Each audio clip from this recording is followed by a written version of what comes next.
Hello ವೀಕ್ಷಕರೇ, Swati simply kitchen ಚಾನಲ್ಗೆ ಸ್ವಾಗತ. ಈಗ 6:20 AM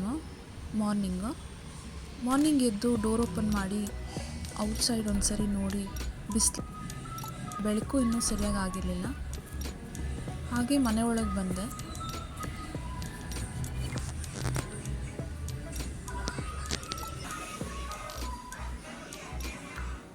ನಮ್ಮ ಮನೆ ದೇವ್ರ ಮನೆ ಇದು.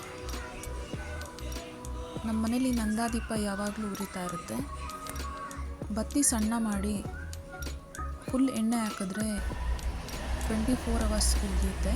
ಬಾಲ್ಕನಿಗೆ ಬಂದೆ. ನಾವು ಹಿಂದೆ ಬಾಲ್ಕನಿಲೇ ತುಳಸಿ ಪಾಟನ್ನು ಇಟ್ಟಿರೋದು. ಗ್ರೀನ್ ಟೀ ಹಾಕಿಟ್ಟು ಕೆಟಲಲ್ಲಿ ನೀರು ಬಿಸಿ ಮಾಡಿಟ್ಟಿದ್ದೆ. ನಾನು ಮಾರ್ನಿಂಗ್ ಟೈಮು ಗ್ರೀನ್ ಟೀ ಕುಡಿತೀನಿ. ಟಿಫನ್ಗೆ ನಾನು ಪಲಾವ್ ಮಾಡ್ತಿದ್ದೀನಿ. ಸಿಂಪಲ್ಲಾಗಿ ಕ್ವಿಕ್ಕಾಗಿ ಮಾಡ್ಕೊಬೋದು.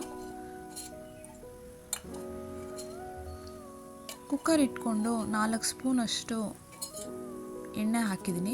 2 ಪಲಾವ್ ಎಲೆ, ಒಂದು 5 ಲವಂಗ, 1 ಮರಾಠಿ ಮೊಗ್ಗು, 1 ಸ್ಟಾರ್ ಹೂವು ಬರುತ್ತಲ್ಲ ಅನಾನಸ್ ಹೂವು, ಅದು 2 ಏಲಕ್ಕಿ, 1 ಸ್ಪೂನಷ್ಟು ಸೋಂಪು, ಚಕ್ಕೆ 2 ಪೀಸು, 5 ಹಸಿಮೆಣಸಿನಕಾಯಿ ಸ್ಲೈಸ್ ಮಾಡಿ ಹಾಕಿದ್ದೀನಿ. ಈರುಳ್ಳಿನ ಸ್ಲೈಸಸ್ ಆಗಿ ಮಾಡಿ ಹಾಕಿದ್ದೀನಿ. ಮತ್ತು ಶುಂಠಿ ಬೆಳ್ಳುಳ್ಳಿ ಪೇಸ್ಟ್ ಹಾಕೋದಕ್ಕಿಂತ ಜಜ್ಜಿ ಹಾಕಿದ್ರೆ ಚೆನ್ನಾಗಿರುತ್ತೆ.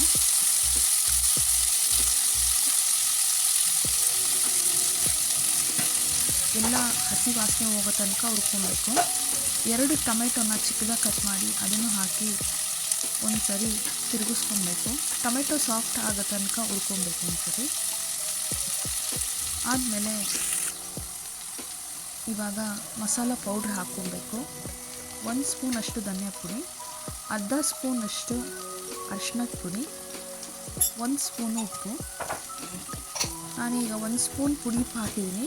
ನೋಡಿಕೊಂಡು ಕಡಿಮೆ ಇದ್ದರೆ ಆಮೇಲಿಂದ ಹಾಕ್ಕೊಬೇಕು. ಎಲ್ಲ ಒಂದು ಸರಿ ಮಸಾಲೆ ಎಲ್ಲ ಹುರ್ಕೊಂಡು ನಾವು ಕಟ್ ಮಾಡಿ ಇಟ್ಕೊಂಡಿದ್ದ ಕೊತ್ತಂಬರಿ ಸೊಪ್ಪು ಹಾಕಿ ಒಂದು ಸರಿ ಹುರ್ಕೊಬೇಕು. ಪುದೀನ, ಕೊತ್ತಂಬರಿ ಸೊಪ್ಪು ಇದನ್ನು ಸ್ವಲ್ಪ ಜಾಸ್ತಿನೇ ನಾನು ಹಾಕ್ಕೊತೀನಿ, ಹೆಲ್ತಿಗೆ ಒಳ್ಳೆಯದು ಅಂತ.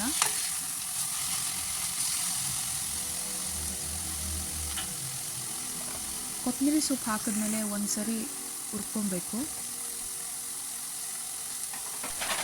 ನೀವು ಕೊತ್ತಂಬರಿ ಸೊಪ್ಪು ಬದಲು ಮೆಂತ್ಯ ಸೊಪ್ಪು, ಪಾಲಕ್ ಸೊಪ್ಪು ಎಲ್ಲ ಈ ಥರ ಒಂದು ಅರ್ಧ ಕಪ್ಪಷ್ಟು ಹಾಕ್ಕೊಂಡ್ರೆ ಪಲಾವ್ಗೆ ಟೇಸ್ಟು ಚೆನ್ನಾಗಿರುತ್ತೆ, ಹೆಲ್ತಿಯಾಗೂ ಇರುತ್ತೆ.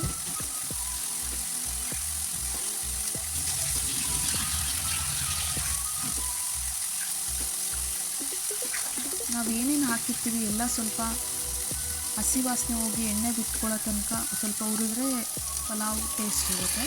ನಾನು 1.5 ಗ್ಲಾಸಷ್ಟು ಅಕ್ಕಿ ತೊಳೆದಿಟ್ಕೊಂಡಿದ್ದೆ. ನಾನು ಸ್ಟಾರ್ಟ್ ಮಾಡಬೇಕಾದ್ರೇ ಅಕ್ಕಿ ಸ್ವಲ್ಪ ತೊಳೆದು ನೆನೆ ಹಾಕ್ಬಿಡ್ತೀನಿ. ಅದಕ್ಕೆ ನಾವು ಯಾವುದು ತೊಗೊಂಡಿದ್ವಿ ಅಕ್ಕಿಗೆ ಬೌಲ್ಗೆ ಅದು 2ರಷ್ಟು ನೀರು ಹಾಕ್ಕೊತೀನಿ. ನೀರು ಹಾಕ್ಕೊಂಡು 2 ಪ್ರೆಷರ್ ಬರ್ಸಿದ್ರೆ ಪಲಾವ್ ರೆಡಿ ಆಗುತ್ತೆ.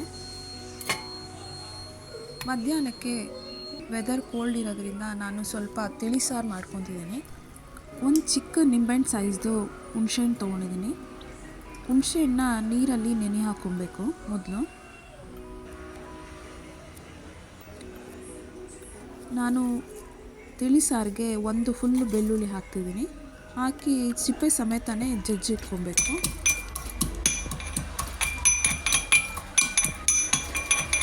ಒಗ್ಗರಣೆಗೆ ನಾನು ಸ್ವಲ್ಪ ಕರ್ಬೇವಿನ ಸೊಪ್ಪು, ಜಜ್ಜಿರೋ ಬೆಳ್ಳುಳ್ಳಿ ಇಟ್ಕೊಂಡಿದ್ದೀನಿ. ಅದಕ್ಕೆ 1-2 ಒಣಗಿದ ಮೆಣಸಿನ್ಕಾಯಿ ತೊಗೊಂಡು ಮುರಿದು ಇಟ್ಕೊಂಡಿದ್ದೀನಿ. ಇದನ್ನೆಲ್ಲ ಒಗ್ಗರಣೆಗೆ ಹಾಕ್ಕೊಬೇಕು. ಸ್ಟವ್ ಆನ್ ಮಾಡಿಕೊಂಡು ಒಂದು ಪಾತ್ರೆ ಇಟ್ಕೊಂಡು ಅದಕ್ಕೆ 2 ಸ್ಪೂನಷ್ಟು ಎಣ್ಣೆ ಹಾಕಿ ನಾವು ಒಗ್ಗರಣೆಗೆ ಇಟ್ಕೊಂಡಿದ್ದೆಲ್ಲನೂ ಹಾಕಬೇಕು. ನಾನು ಜೀರಿಗೆ ಮೆಣಸು ಪೌಡ್ರು ಮೊದಲೇ ಮಾಡಿಟ್ಕೊಂಡಿದ್ದೀನಿ. ನಾವು ಒಂದು ಬೌಲಲ್ಲಿ ತೊಗೊಂಡ್ರೆ 1 ಬೌಲ್ ಜೀರಿಗೆ ತೊಗೊಂಡ್ರೆ ಅರ್ಧ ಬೌಲು ಮೆಣಸು ತೊಗೊಬೇಕು. ಇದನ್ನು ದಪ್ಪ ಪೌಡ್ರ್ ಮಾಡಿ ಇಟ್ಕೊಬೇಕು. ಒಗ್ಗರಣೆಗೆ ಸಾಸಿವೆ, ಜೀರಿಗೆ ಅರ್ಧ ಸ್ಪೂನು, ಸಾಸಿವೆ ಅರ್ಧ ಸ್ಪೂನು, ಕರಿಬೇವಿನ ಸೊಪ್ಪು, ಜಜ್ಜಿಟ್ಕೊಂಡಿರೋ ಬೆಳ್ಳುಳ್ಳಿ, ಒಣಗಿದ ಮೆಣಸಿನಕಾಯಿ ಎಲ್ಲ ಹಾಕಿ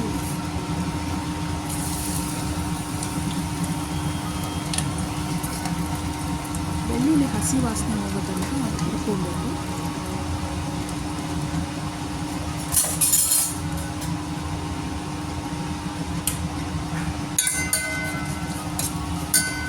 ಇನ್ನೂ ಒಂದು ಸರಿ ತಿರುಗಿಸ್ಕೊಂಡು ಎಲ್ಲ ಅದು ಸಿಡಿತಾ ಇದ್ದಂಗೆ ನಾವು ಹುಣಸೆ ನೀರು ಇಟ್ಕೊಂಡಿದ್ವಲ್ಲ, ಅದು ಹುಣಸೆಹಣ್ಣು ಪಲ್ಪೆಲ್ಲ ತೆಗೆದು ನೀರನ್ನ ಹಾಕ್ಕೊಬೇಕು. ಆ ಒಗ್ಗರಣೆ ಬಿಸಿಗೆನೆ 1/4 ಸ್ಪೂನಷ್ಟು ಅರಿಶಿನ, ನಾವು ಪೌಡ್ರ್ ಮಾಡಿಟ್ಕೊಂಡಿದ್ದ ಜೀರಿಗೆ ಮೆಣಸು ಪೌಡ್ರನ್ನ 1 ಸ್ಪೂನಷ್ಟು ಹಾಕಿದ್ದೀನಿ.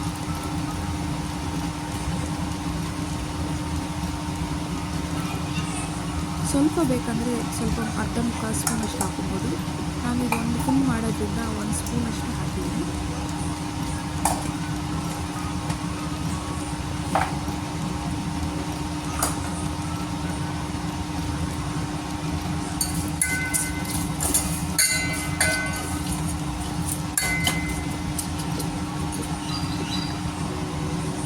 ಈಗ ಹುಣಸೆ ನೀರು ಹಾಕ್ಕೊಂಡಿದ್ದೀನಿ.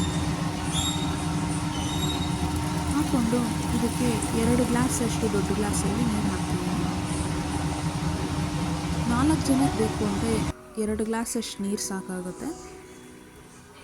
ಒಬ್ಬರಿಗೆ ಅಂದರೆ 1 ಗ್ಲಾಸಷ್ಟು ನೀರು ಸಾಕು, ಅರ್ಧದಿಂದ 1 ಗ್ಲಾಸಷ್ಟು. ಆಗ ಸ್ವಲ್ಪ ಹುಣಸೆಹಣ್ಣು, ಜೀರಿಗೆ ಮೆಣಸು ಪೌಡ್ರೆಲ್ಲ ಸ್ವಲ್ಪ ಕಡಿಮೆ ಹಾಕ್ಕೊಬೇಕು. ನಾನಿಲ್ಲಿ 4 ಜನಕ್ಕೆ ಆಗೋದ್ರಿಂದ 2 ಗ್ಲಾಸಷ್ಟು ನೀರು ಹಾಕ್ಕೊಂಡಿದ್ದೀನಿ. ಇದು ತುಂಬ ಕುದಿಸ್ಬಾರ್ದು, 1 ಕುದಿ ಬಂದರೆ ಸಾಕು. 1 ಕುದಿ ಬರ್ತಾ ಇದ್ದಾಗೆ ಕಟ್ ಮಾಡಿರೋ ಕೊತ್ತಂಬರಿ ಸೊಪ್ಪು ಹಾಕ್ಕೊಂಡು ಪ್ಲೇಟ್ ಮುಚ್ಚಿ ಒಂದು 5 ನಿಮಿಷ ಬಿಟ್ಬಿಡ್ಬೇಕು. ಆಮೇಲಿಂದ ಬಿಸಿ ಅನ್ನಕ್ಕೆ ಪಲ್ಯದ ಜೊತೆ ತಿಳಿಸಾರು, ಅನ್ನ, ರೈಸ್ ಚೆನ್ನಾಗಿರುತ್ತೆ. ಅರ್ಧ ಸ್ಪೂನಷ್ಟು ಉಪ್ಪು ಹಾಕಿದ್ದೀನಿ. ನೋಡಿಕೊಂಡು ಕಡಿಮೆ ಇದ್ದರೆ ನೀವು ಹಾಕ್ಕೊಬೋದು.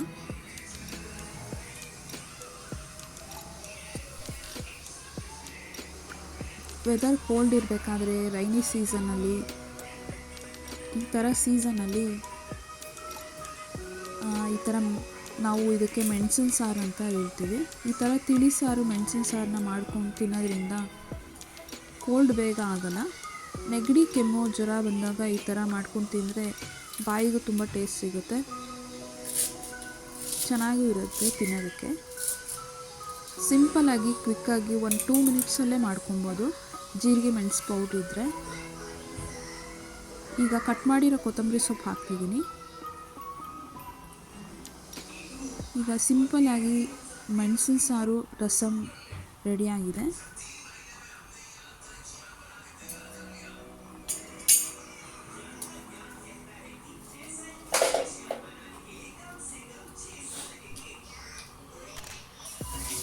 ನಾನು ಈ ವ್ಲಾಗ್ನ ಈಗ ಮುಗಿಸ್ತಾ ಇದ್ದೀನಿ. ನಾನು ತೋರಿಸಿರೋ ನಿಮ್ಗೆ ಇಷ್ಟ ಆದರೆ ಲೈಕ್ ಮಾಡಿ, ಸಬ್ಸ್ಕ್ರೈಬ್ ಮಾಡಿ. Thank you for watching. ಯಾರು ಸಬ್ಸ್ಕ್ರೈಬ್ ಆಗಿಲ್ಲ ಪ್ಲೀಸ್ ಸಬ್ಸ್ಕ್ರೈಬ್ ಮಾಡಿ. Thank you.